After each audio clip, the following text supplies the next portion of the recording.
Hello दोस्तों, आपके अपने डिज़ाइन स्टूडियो में आप सबका स्वागत है। और आज हम देखने वाले हैं रो हाउस डिज़ाइन, जिसमें क्लाइंट की हमें रिक्वायरमेंट जो थी उस हिसाब से हम प्लानिंग कर रहे हैं। आज का वीडियो पूरा देखिए, जिसमें ड्राइंग करते समय क्या क्या चीज़ें करनी चाहिए जिससे आपका ड्राइंग इफिशिएंसी है, ड्राइंग स्पीड है जो बढ़ेगा। बहुत सारे आज टिप्स हम शेयर करने वाले, तो देखते रहिए। और इसी के साथ हम वीडियो शुरू करते हैं कि कैसे हम वर्किंग करते हैं ड्राइंग के समय। तो सबसे पहले हमने प्लॉट मार्क कर लिया है, प्लॉट के डायमेंशंस वगैरह ले लिए हैं एज यूजुअल। जैसे ही क्लाइंट का रिक्वायरमेंट था कि उन्हें रो हाउस चाहिए, तो हमने सबसे पहले क्या किया कि उनके जो दो प्लॉट थे उनके बीच में कॉमन वॉल ले लिया। कॉमन वॉल लेने से फ़ायदा ये होता है कि जो मटेरियल वो बच जाता है। उसके बाद में कोई भी ड्राइंग जब आप करते हैं, सबसे पहली टिप जो मैं आपके साथ शेयर करने वाला हूँ कि कोई भी ड्राइंग जो करते हैं ना, तो सबसे पहले इम्पोर्टेंट ये रहता है कि रिक्वायरमेंट जो भी है उसे लेके अपने जो माइंड है उसमें इमेजिन कर लीजिए और उसका रफ स्केच बना लीजिए, जो बहुत ईजी जाएगा आपको एक्चुअल ड्राइंग आपके ऑटोकैड में करने के लिए या फिर क्लाइंट के लिए करने के लिए। और सेकंड टिप जो मैं आपके साथ शेयर करना चाहता हूँ कि जैसे हमने पूरा इमेजिनेशन कर लिया है, तो नेक्स्ट स्टेप है कि ड्रॉ करना। लेकिन सिर्फ ड्रॉ नहीं करना है, हमें अपना जो वर्क है उसका स्पीड भी बढ़ाना है। तो जैसे ऑलरेडी हमने सब इमेजिन कर लिया है या फिर रफ ये कर लिया है, तो स्पीड कैसे बढ़ेगा, कौन सी कमांड यूज़ करनी चाहिए। तो मैं ज़्यादा से ज़्यादा ऑफसेट कमांड यूज़ करता हूँ। जैसे आप देख रहे होंगे वीडियो में कि मैं जो हूँ ऑफसेट कमांड यूज़ करता हूँ, जिससे इजीली जो बाइफर्केशन है या फिर रूम के साइजेस है इजीली डिवाइड हो जाते हैं। जैसे 10 फीट है, 5 फीट है, 20 फीट है, कितने भी फीट का हमें अगर डिस्टिंग्विश करना है तो ईजिली ऑफसेट से हो जाता है। इवन स्टेयरकेस हो गए, आपके अदर रूम्स हो गए, अदर एमिनिटीज़ होगी, ईजिली उसमें हो जाता है। तो ये जो मैं आपके साथ टिप शेयर कर रहा हूँ कि आप ऑफसेट कमांड मैक्सिमम यूज़ कीजिए, जिससे आपका वर्क जो है बहुत ईजीली हो जाएगा और बहुत ही जो टाइमिंग है आपका बच जाएगा, जिससे आप और अदर प्रोजेक्ट्स है या फिर और चीज़ें हैं इमेजिनेशन रिलेटेड हो गई या फिर कुछ उसमें फर्नीचर एडिशंस है, वैसी चीज़ें हो गई, तो आप कर सकते हैं।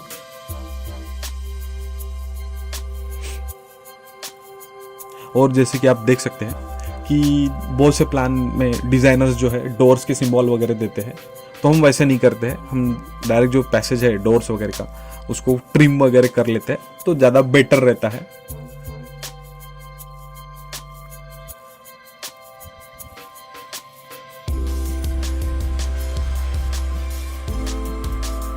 अब जैसे आप देख रहे हैं कि हम स्टेयर केस पे वर्क कर रहे हैं, तो स्टेयर केस का मेरा सजेशन ऐसा रहेगा आपके लिए कि बीट्स एंड पीसेस में बनाइए, क्योंकि कभी कभी जो है स्टेयर केस शेड्स में दिखानी पड़ती है, अलग अलग शेड्स में बताना पड़ता है।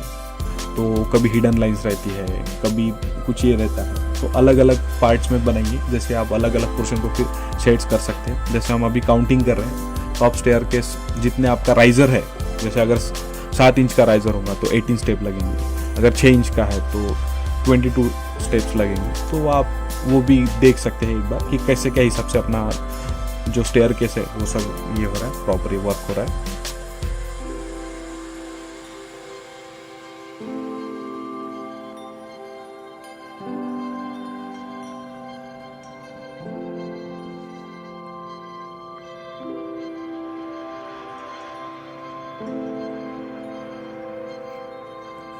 अभी हम जैसे बेडरूम को फिनिश कर रहे हैं, जब प्लान कर रहे हैं तब ध्यान में आया कि बेडरूम के लिए वेंटिलेशन ऑप्शन नहीं है।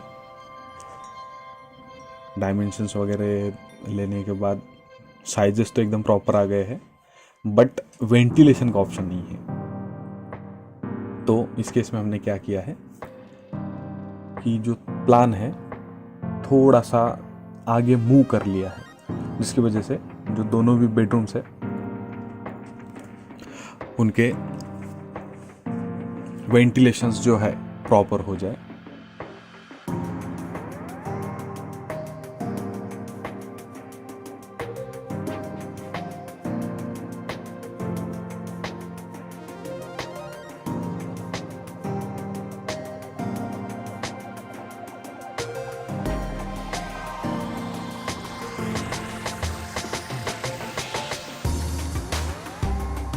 एक बार जैसे ही पूरा का पूरा आपका जो वर्क हो जाता है या फिर बेसिक ड्राफ्टिंग हो जाता है, तो डायमेंशन पूरे चेक कर लीजिए, फिर से देख लीजिए कि क्या हो रहा है प्रोजेक्ट में, क्या नहीं हो रहा है, कौन सी चीज़ें ऐड करनी है नहीं करनी है वो देख लीजिए।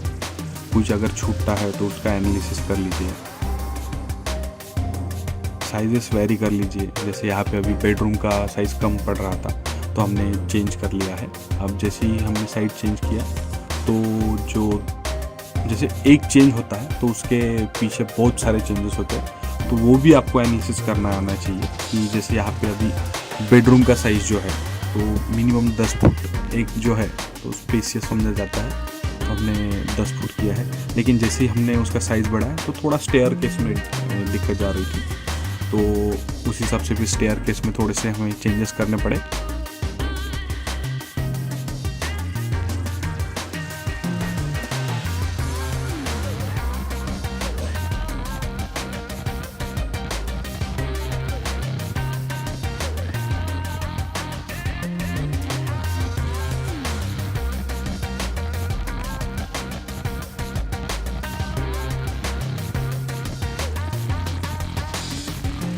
प्रोजेक्ट को हमने थोड़ा सा मूव कर लिया है, जैसे बेडरूम को वेंटिलेशन के लिए जगह नहीं थी इसलिए।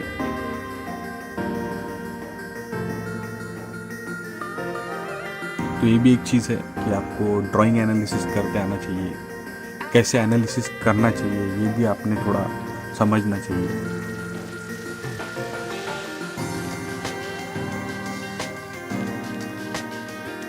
और जैसे आप देख रहे होंगे कि कोई भी कमांड हम जैसे यूज़ करते हैं तो उसके 2 तरीके होते हैं यूज़ करने के। तो ये भी मैं टिप आपके साथ शेयर करना चाहता हूँ कि एक तो जो टूल बार रहता है हम वहाँ से भी कोई कमांड ले सकते हो, या फिर बेस्ट वे शॉर्टकट में आप कोई भी कमांड का फर्स्ट या सेकंड लेटर टाइप कीजिए तो कमांड आपके स्क्रीन पे आ जाता है। उसके बाद में एंटर प्रेस कीजिए तो आपका टाइम भी बच जाता है और आप स्पीडीली वर्क भी कर सकते हैं। जैसे हमने बताया था कि डोर के लिए हम यूज़ करते हैं ट्रिम कमांड और लाइन कट कर देते हैं। जैसे अभी हम देख रहे थे कि वर्क का बेसिक ड्राफ्टिंग हो गया है लेकिन WC हमने नहीं दिया था, तो अभी हम उसी पे वर्क कर रहे हैं जिसमें अभी हमने कॉमन लाइट बात का प्रोविज़न दिया है। और प्लेसिंग ऐसा है कि कोई भी चीज़ का जो है सबसे पहले ध्यान रखेंगे सर्कुलेशन का, इजीली एक्सेसिबल होना चाहिए और सबके लिए एक्सेसिबल होना चाहिए। तो जैसे हमने अभी ये हाउस में एक ही अटैच लाइट बाथ का प्रोविज़न दिया है, तो आप जैसे ऑब्जर्व कर सकते हो कि 2 बेडरूम हो गए, हॉल हो गया, फिर किचन हो गया, ईजीली एक्सेसिबल है और किसी भी चीज़ का प्राइवेसी डिस्टर्ब नहीं हो रहा है। तो ऐसी छोटी छोटी चीज़ें हैं, जैसे जैसे आप प्रैक्टिस करोगे तो आपको एक एक चीज़ पता चलेगा।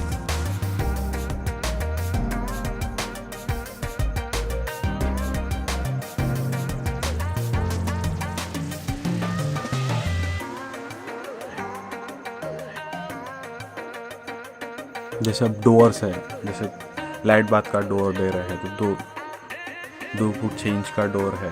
अगर इंटरनल डोर दे रहे हैं, बेडरूम्स है, किचन्स है, तो उसके डोर जो रहते हैं नॉर्मल 3 फीट के रहते हैं। मेन एंट्रेंस डोर है 3 फीट, 3.5 फीट, 4 फीट, 5 फीट, ऐसा रख सकते हैं जैसे भी आपका रिक्वायरमेंट होगा उस हिसाब से।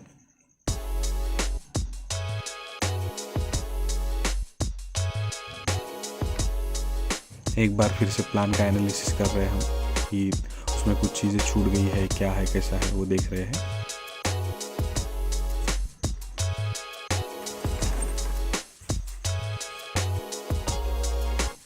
अभी मेन डोर का प्लेसिंग कर रहे हैं। मेन डोर हमने 5 फीट का दिखाया है और वही ट्रिम करके फिर आगे बढ़ रहे हैं।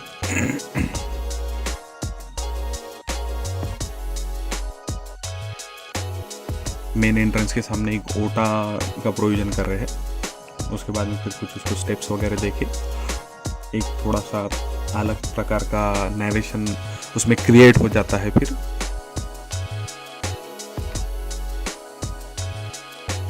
जो विड्थ होती है जनरली स्टेयरकेस की जो विड्थ होती है वो 10 फीट है, जिसे हम ट्रेड भी बोलते हैं, और राइजर जो है वो 6 इंच 7 इंच, दैट डिपेंड्स कि हमको हाइट रेशो कैसे रखना है, तो उस हिसाब से डिपेंड करता है। अभी हम कॉर्नर में जो है गेट का प्रोविजन कर रहे हैं, जिसके लिए हमने रेक्टेंगल कमांड यूज़ करके 2 ट्रायंगल बनाए हैं। जनरली हम 10 या 10.5 फीट का गेट रखते हैं, डिपेंड करता है, वो भी गेट के साइज भी डिपेंड करते हैं कि प्रोजेक्ट कैसा है, प्लॉट साइज कैसा है, उसके हिसाब से भी ये कर सकते हैं। तो इस हिसाब से हमने एक सिंपल गेट दिखाया है। उसके बाद में जैसे पूरा प्लान अब ऑलमोस्ट रेडी हो चुका है, तो जो एक्स्ट्रा लाइंस है वो हम ट्रिम कर देते हैं क्योंकि अच्छी नहीं दिखती है। और जैसे कि ये है जस्ट बेसिक प्लान है, जब फिनिश कर दे तो लाइंस फिर बीच बीच में अड़ंगे डालती है, तो उसमें मज़ा नहीं आता है। जैसे अब किचन में थोड़ा सा हम किचन ओटा वगैरह ऐड कर रहे हैं, जो हमने जितना था स्ट्रेट में रख सकते हैं, 9 साढ़े 9 फीट का है, उसको हमने डाल दिया है। उसका टॉप जनरली जो है 29 इंचेस का रहता है किचन का टॉप जो है वो। अब जितनी भी एक्स्ट्रा लाइंस है पूरा का पूरा हम ट्रिम कर रहे हैं, जिससे आपका जो ड्राइंग है एक यूनिफॉर्म वे में दिखता है।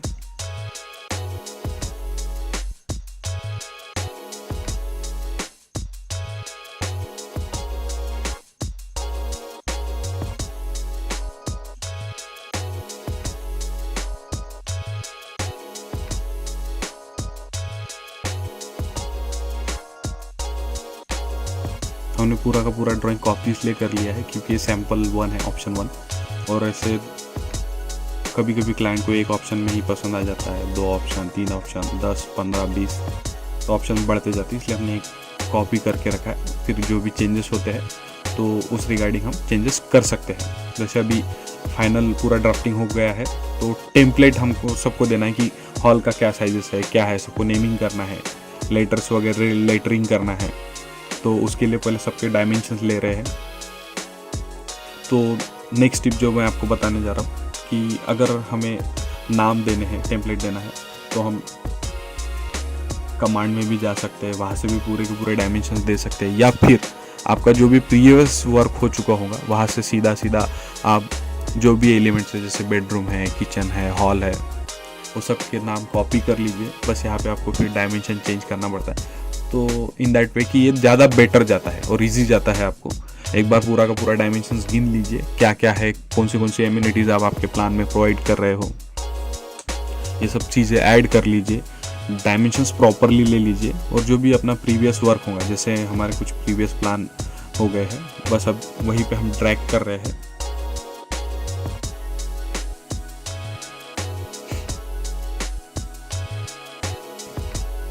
जैसे हमारा प्रीवियस वर्क था, तो यहाँ से जो हमने लेटरिंग किया हुआ है वो जस्ट कॉपी कर रहे हैं, जिससे हमारा जो वर्क है लेटर टाइपिंग्स वगैरह का वो बहुत ज़्यादा बच जाता है। तो ये हमने पूरा लेटर कॉपी कर लिया है वहाँ से।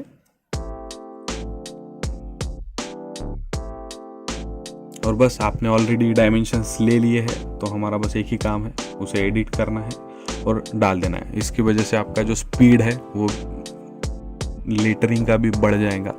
और कभी कभी ऐसा रहता है कि हम कुछ ये करते हैं कि चीज़ें इम्प्रूव करने की कोशिश करते हैं, तो लेटरिंग में भी बहुत सारी चीज़ें हैं आप इम्प्रूव कर सकते हो। टेक्स्ट है, स्टैंडर्ड्स है, हाइट्स है, कलर है, अलग अलग कॉम्बिनेशन आप ट्राई कर सकते हो। जितनी ज़्यादा आप प्रैक्टिस करोगे उतने ज़्यादा इम्प्रूव करोगे। जैसे अब एडिट करके हर एक चीज़ का जो है लेटरिंग हम पुट कर रहे हैं।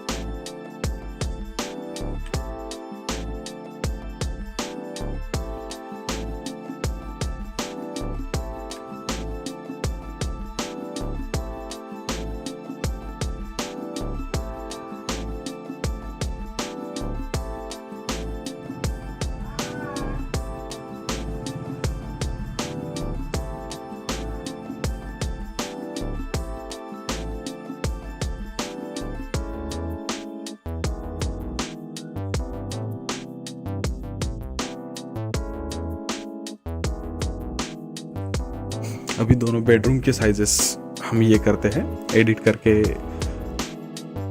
डाल रहे हैं। जैसे आप देख रहे होंगे कि जो मैं टेक्स्ट फॉर्मेट है तो multi line text format use कर रहा हूँ। एक्चुअली मुझे थोड़ा कंफर्टेबल लगता है, इसलिए मैं multi line text format use करता हूँ।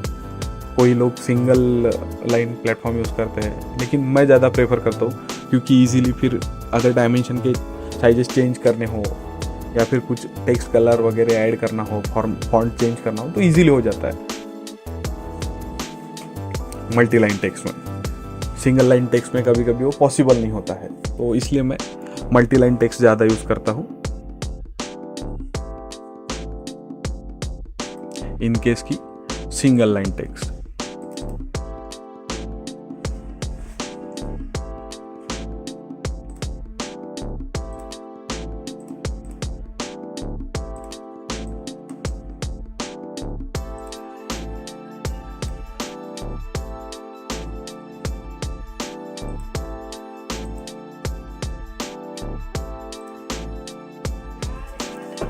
जैसे टेक्स्ट है तो ड्रॉ में आपको दोनों भी टेक्स्ट मिल जाएंगे, मल्टी लाइन टेक्स्ट और सिंगल लाइन टेक्स्ट। बट मैं तो आपको सजेस्ट करूँगा कि मल्टी लाइन टेक्स्ट यूज़ कीजिए, ज़्यादा आपको फ्लेक्सिबिलिटी मिलती है उसमें।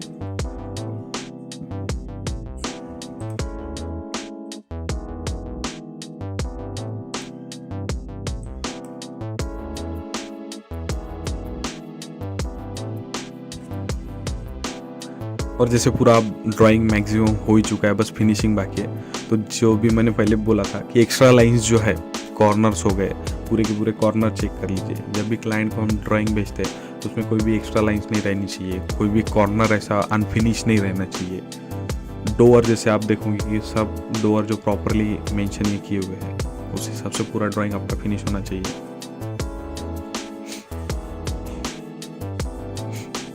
और जैसे अभी हमारा पूरा ड्राइंग कंप्लीट हो चुका है, नेक्स्ट हम करते हैं कि विंडो और फर्नीचर अरेंजमेंट। जैसे ही हमारा प्रीवियस वर्क रहता है उसमें से ऑलरेडी विंडोज़ के साइजेस रहते हैं, अगर 4 इंची है, 6 इंची है, 9 इंची है, उस हिसाब से हम विंडो पहले ही ये करके रखते हैं, शॉर्ट आउट करके रखते हैं, रेडी रखते हैं, जिससे फिर भी हमारा वर्क बच जाता है। अगर आपको चाहिए कि आपको खुद से बनाए तो आप मल्टी लाइन टेक्स्ट में जाके आपकी विंडो बना सकते हैं।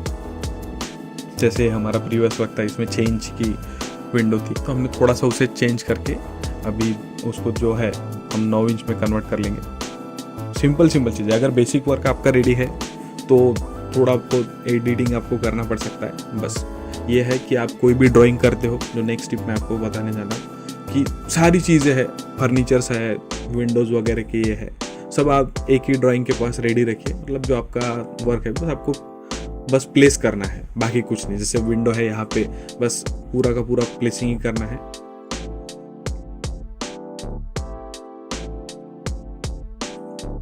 और जैसे अब हॉल का है, हॉल का विंडो थोड़ा सा छोटा चाहिए क्योंकि स्पेस नहीं है, तो उस हिसाब से डायमेंशंस वगैरह आप ले लीजिए, उसके हिसाब से उसके सेंटर में आपको उसे प्लेस कर दीजिए। जो आपकी विंडो है थोड़ा सा साइड उसका उस हिसाब से चेंज। जैसे अब यहाँ पे 6 फीट का हमारे पास वॉल बच रहा है, तो हमने विंडो जो है वो 5 फीट का कर लिया है।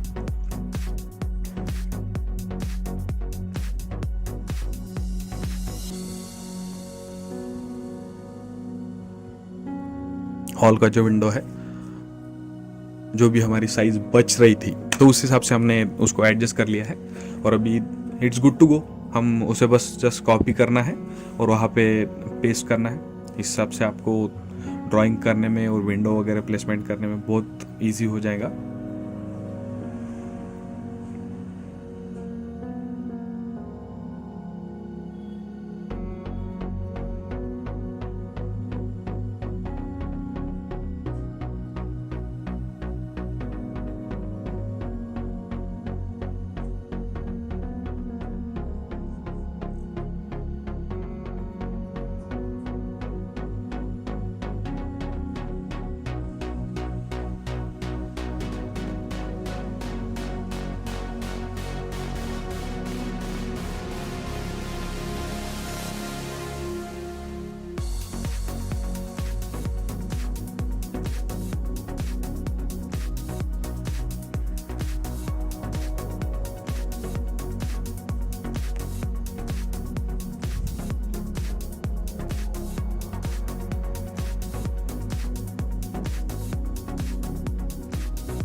सब विंडो प्लेसमेंट हो गई है। हम बढ़ते हैं बेडरूम की तरफ। जैसे बेड हमारे पास पहले ही बना हुआ था, तो बस जस्ट हमें कॉपी करना है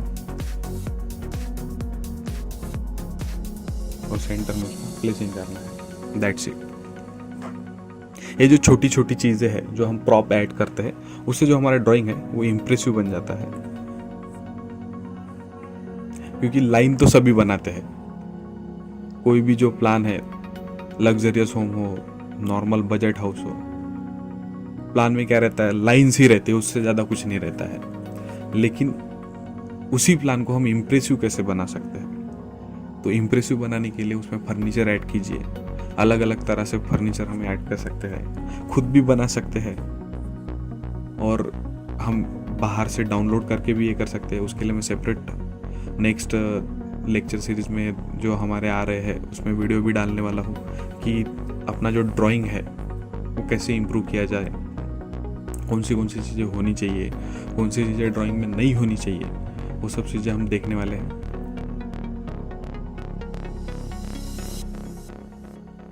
जैसे हम ड्राइंग में अभी पूरा डिटेलिंग में देख रहे हैं, जैसे स्टेयर कैसा है तो कहाँ से अप हो रहा है, तो हर एक ऐसी जो चीज़ें हैं वो ड्राइंग में अभी मेंशन करना शुरू है, जिससे क्लाइंट को समझने के लिए, ड्राइंग समझने के लिए थोड़ा इजी हो जाए। क्योंकि हम तो है इंजीनियर, हमें तो कुछ भी लाइन भी दे दिया तो हमें उनका मीनिंग समझ जाता है, लेकिन क्लाइंट्स को सिर्फ लाइन पे से मीनिंग नहीं समझता है। तो इसलिए उसमें डिटेलिंग जितना ज़्यादा कर सकते हैं नॉर्मलाइज वे में, उतना हमें करना चाहिए। जैसे कि मैंने कहा था कि जब भी हम ड्राइंग करते हैं तो सभी रिसोर्सेस अपने पास रखते हैं। जैसे हमने ये पूरा फर्नीचर है, प्लांट्स है, उसके लिए एक ऑलरेडी विंडो बना के रखा है, जिससे कोई भी ड्राइंग हो हम उसमें से पेस्ट करते हैं और वहाँ से हमें जो भी फर्नीचर चाहिए वो जस्ट कॉपी पेस्ट करते हैं। तो ये भी बहुत सा हमारा वर्क है, प्रीवियस वर्क हुए हैं, वहाँ से हमने फिर बहुत सारी चीज़ें कॉपी की है, सीखी है, फिर इम्प्लीमेंटेशन करते जा रहे हैं। जैसे अभी किचन में हम डाइनिंग टेबल डाल रहे हैं, तो इस हिसाब से हमें थोड़ा सा एक ड्राइंग करते टाइम पे ड्राइंग भी इम्प्रेसिव हो जाता है। और हमारा मेन है टाइम। इंजीनियर्स जो है सबसे ज़्यादा किसी चीज़ के लिए अगर ये करते होंगे, इम्पोर्टेंस देते होंगे, तो वो तो है टाइम। जैसे हम जितना ज़्यादा टाइम बचा सके, और सेम टाइम पे quality of work is most important, जो हमें ध्यान में रखना चाहिए। जैसे अभी हम किचन में गैस और जो वॉशिंग के लिए सिंक वगैरह रखते हैं, उसका प्लेसमेंट कर रहे हैं।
और बेसिकली ड्राइंग करते समय में ये एक चीज़ भी है कि हम बहुत सारी चीज़ें से ट्राई करते हैं, कौन सी वर्कआउट होती है, कोई चीज़ वर्कआउट नहीं होती है, वो भी हम देखते हैं। जैसे कि अभी हमने यहाँ पे एल साइड्स का एक सोफ़ा प्लेसमेंट करने के लिए कॉपी किया है, बट उससे कुछ ज़्यादा ऐसा लग नहीं रहा है, इम्प्रेसिव लग नहीं रहा है, फिर वो वर्कआउट नहीं हो रहा है उस जगह पे। तो उसी के बारे में हम सोच रहे हैं कि क्या डालना चाहिए वहाँ पे, या फिर कुछ अलग से और कुछ फर्नीचर अरेंजमेंट में देख सकते हैं, या फिर और कुछ वर्क से हम ये कर सकते हैं, इंपोर्ट कर सकते हैं। तो वो देख रहे हैं। हाँ, देखते टाइम पे ये ध्यान में आएगा कि हमने टॉयलेट का फर्नीचर प्लेस नहीं किया हुआ है, तो अभी उसका भी थोड़ा फिनिशिंग कर लेते हैं।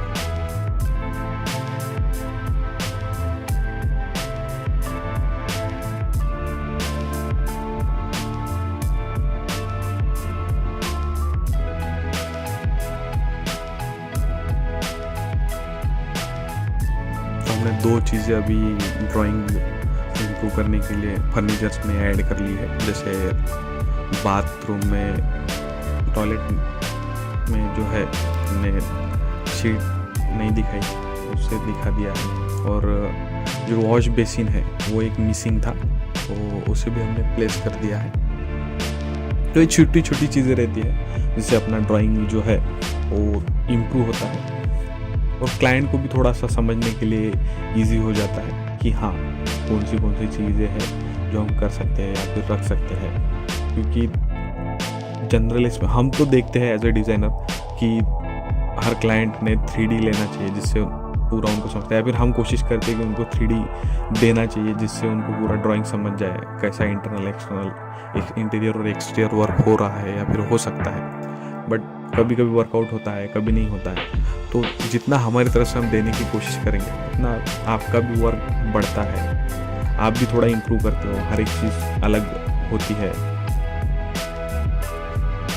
तो जैसे मैक्सिमम फर्नीचर हो चुका है, बस हॉल के लिए फर्नीचर बाकी है।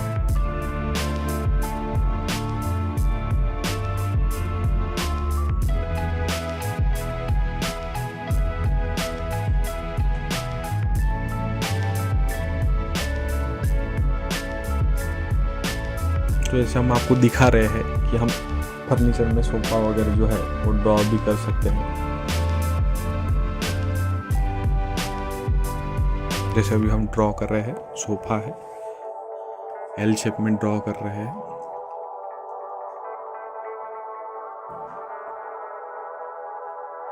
लेकिन फिर दोस्तों वही चीज़ है कि ड्रॉ करते हैं तो बहुत ज़्यादा हमारा टाइम जाएगा। बस आपको जस्ट एक बताने के लिए कि हाँ हम ड्रॉ कर सकते हैं, लेकिन उसमें जो है फिर बहुत सारे शेड्स बनाने पड़ते हैं, अलग अलग ये करने पड़ते हैं। और आपका अगर फर्स्ट ऑप्शन बन, जैसे आप देख रहे हैं कि ये ऑप्शनल प्लान है, फाइनल प्लान नहीं है, तो दैट डिपेंड कि आपको कितना टाइम देना है अभी।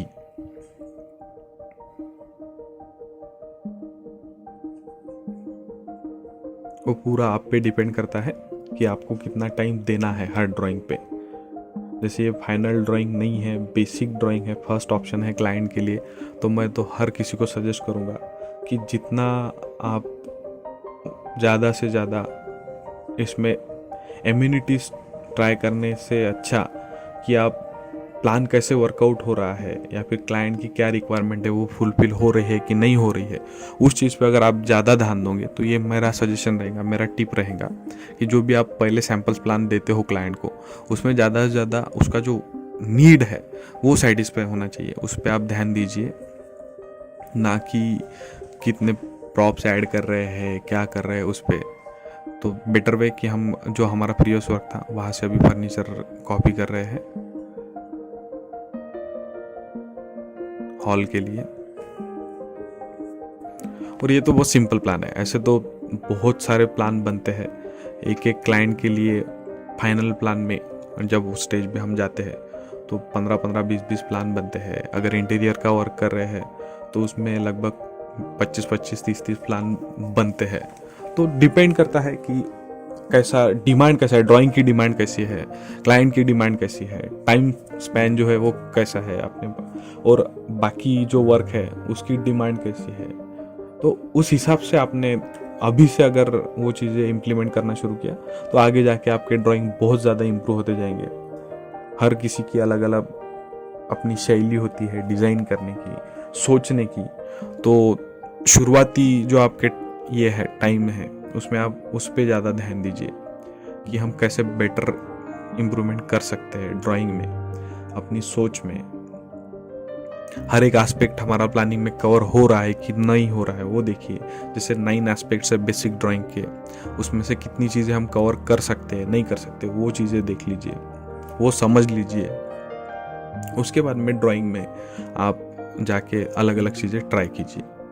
जैसे अभी बेसिक फर्नीचर हमने कॉपी कर लिया है हॉल के लिए और वो पेस्ट कर रहे हैं। तो जैसे सी शेप में था, यहाँ पे सी शेप थोड़ा सा पॉसिबल नहीं है, तो जो जो चाहिए वो रख लीजिए और जो नहीं चाहिए वो डिलीट कर लीजिए। जैसे सोफा था थोड़ा सही हो रहा है तो उसको जो है स्केल फैक्टर से आप छोटा कर लीजिए, पेस्ट करके पीछे डाल दीजिए। तो नॉर्मल 2 पर्सन का सीटिंग स्पेस वहाँ पे इजीली हो जाएगा। तो इस हिसाब से हमने बेसिक फर्नीचर अरेंजमेंट जो है हॉल में वो भी पूरा कंप्लीट कर लिया है।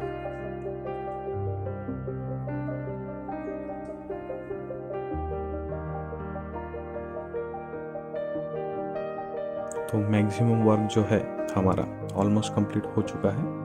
बस अभी यह है कि आप पूरा प्लान देख लीजिए कि कहाँ पे कोई कॉर्नर्स है, एक्स्ट्रा लाइंस है, वो देख लीजिए। अगर होती है तो उसको ट्रिम कर लीजिए।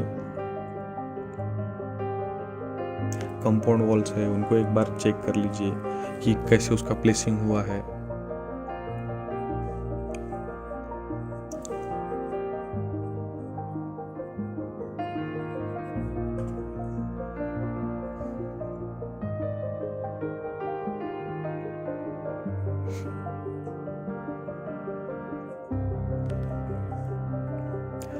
और एक टिप मैं आपके साथ शेयर करना चाहूँगा कि जो एजेस रहते हैं, एजेस पे आप 2 टाइप से एक ये कर सकते हो। एक तो एक्सटेंड करके ट्रिम करके आप ये कर सकते हो, या फिर चैम्पर कमांड जो है, जो मैं ज़्यादा से ज़्यादा यूज़ करता हूँ, मॉडिफाइड में जो आपको मिल जाएंगी। अगर आपको डायरेक्ट यूज़ नहीं करना है तो मॉडिफाइड में चैम्पर कमांड है कि, या फिर शॉर्टकट में आप टाइप कीजिए CHA और एंटर कर दीजिए, कमांड आपके स्क्रीन पे आ जाएगा।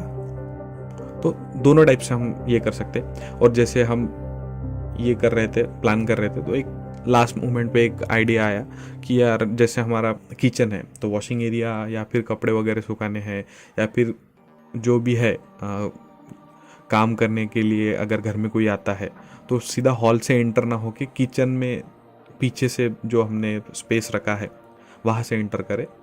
तो उसके लिए हमने जो एक फर्नीचर का अरेंजमेंट था वो अभी से हटा लिया है और वहाँ पे किचन में डोर दे दिया है, जिससे कि इजीली वॉशिंग करना हो या फिर कोई घर में वर्क करने के लिए आ रहा है तो किचन में से एंटर करे, जो किचन के काम करने के लिए घर में कोई आता हो तो।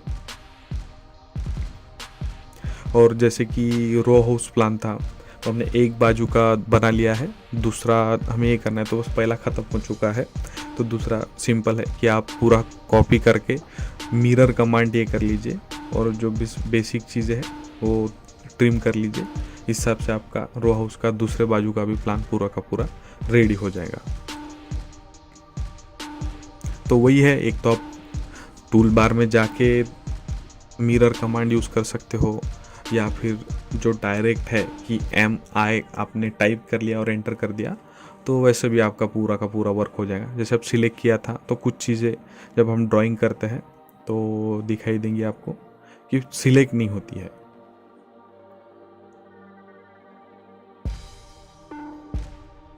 जैसे कि अभी हम कॉर्नर सारे के सारे चेक कर रहे हैं कि कहीं पे कुछ चीज़ छूट नहीं गई है या फिर कुछ एक्स्ट्रा लाइंस आई है नहीं है, वो देख रहे हैं।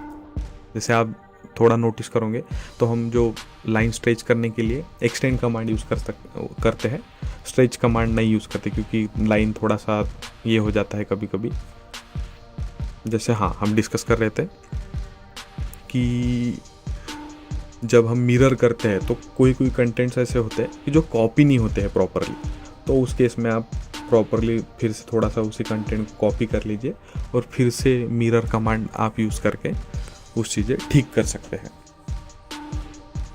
जैसे यहाँ पे स्टेयरकेस और WC की थोड़े से जो एलिमेंट्स है तो छूट गए थे, तो उसको फिर वापस से ठीक करने के लिए हमने मिरर कमांड फिर से यूज़ किया है। ऑब्जेक्ट सिलेक्ट कर लीजिए और दोनों ऑब्जेक्ट के जो सेंटर मिलेंगे आपको मिरर करते टाइम पे वो देख लीजिए कि सेंटर हमें प्रॉपर मिलना चाहिए, तभी आपका जो रिफ्लेक्शन है वो प्रॉपर होगा, नहीं तो थोड़ा सा पीछे या आगे हो सकता है। जैसे कि हमारा मैक्सिमम वर्क अभी हो चुका है तो नेक्स्ट स्टेप हम करते हैं।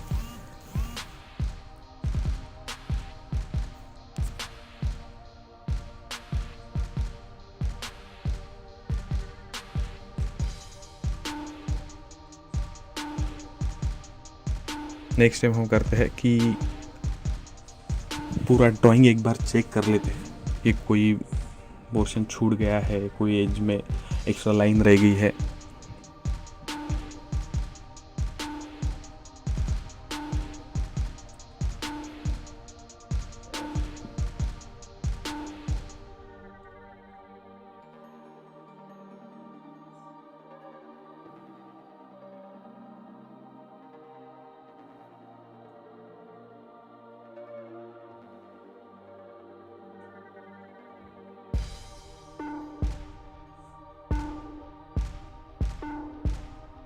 जैसे अब बस फाइनल टचेस दे रहे हैं कि फाइनल टेम्पलेट लगाने से पहले हम डायमेंशंस वगैरह जो है प्लॉट के साइजेस है वो डाल रहे हैं, मेंशन कर रहे हैं।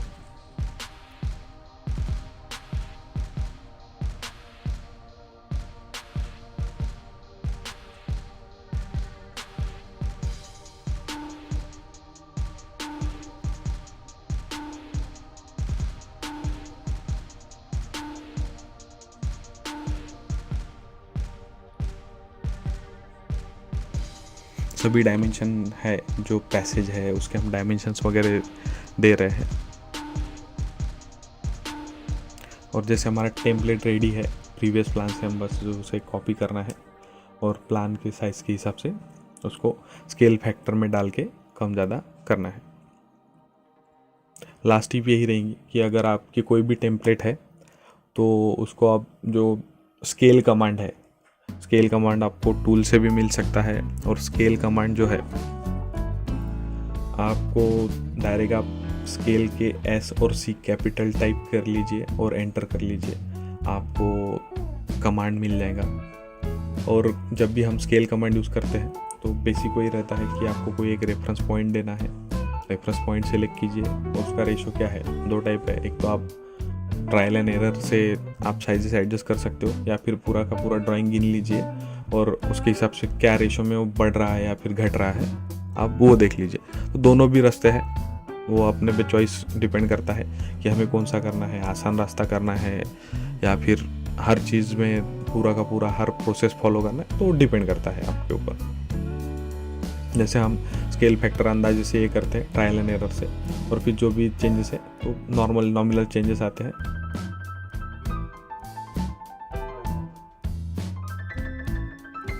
तो इस हिसाब से अपना टेम्पलेट एडजस्ट कर लीजिए। हमारा जैसे पूरा वर्क अभी टेम्पलेट जो है वो पूरा का पूरा एडजस्ट हो चुका है, पूरा टेम्पलेट ये हो गया है।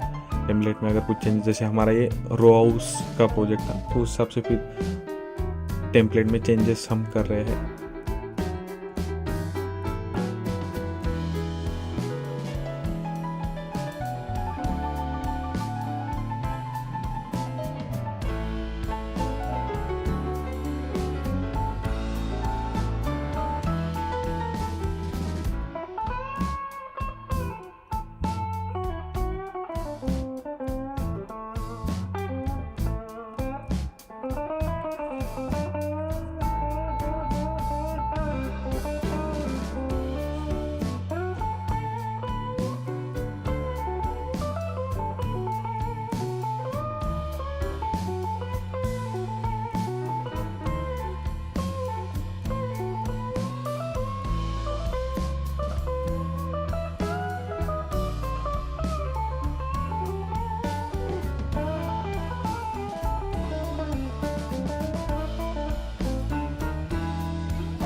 बस तो इसी तरह से पूरा अपना जो रो हाउस का प्लानिंग है वो यहाँ पे फिनिश होता है। और ये फर्स्ट सैंपल है, ऑप्शन फर्स्ट है। जैसे जैसे वर्क बढ़ते जाएंगे तो ऑप्शंस भी हम ये बढ़ते जाएंगे। लास्ट है कि हम उसे, जैसे हम कहीं पे जा नहीं सकते बिकॉज ऑफ लॉकडाउन, तो क्लाइंट को हम उसका प्लान का जो है PDF करके देते हैं, जिससे वो भी इजीली अगर प्रिंट आउट लेना चाहे तो ले सकते हैं। इस हिसाब से हमने पूरे प्लान को जो है PDF कन्वर्ट कर लिया है और क्लाइंट को भेजने के लिए अब ड्राइंग जो है वो पूरा एमिनिटीज़ के साथ रेडी हो चुका है। तो दोस्तों इसी के साथ आज का जो हमारा वीडियो है वो यहीं पे हम ख़त्म करते हैं। ऐसे ही आपका प्यार बनाए रखिए, वीडियो को ज़्यादा से ज़्यादा लोगों के साथ शेयर कीजिए। अपने फेलो इंजीनियर्स है, डिज़ाइनर्स है, उनको बताइए। और अच्छा लगता है आपको कि और हम इंस्पायर्ड हो सके, या फिर अलग अलग लेक्चर्स सीरीज जो आ रही है हमारी नेक्स्ट कमिंग डेज में, तो आपका अगर प्यार मिलता जाएगा तो और इम्प्रूव करेंगे। तो कुछ सजेशन होंगे तो हमें बताइए, लाइक कीजिए, ज़्यादा से ज़्यादा कमेंट कीजिए, सुझाव दीजिए हमें जो भी आपके होंगे, सब्सक्राइब कीजिए, बहुत सारी नई नई चीज़ें हम लाने वाले हैं। इसी के साथ आज का वीडियो हम ख़त्म करते हैं। जय हिंद।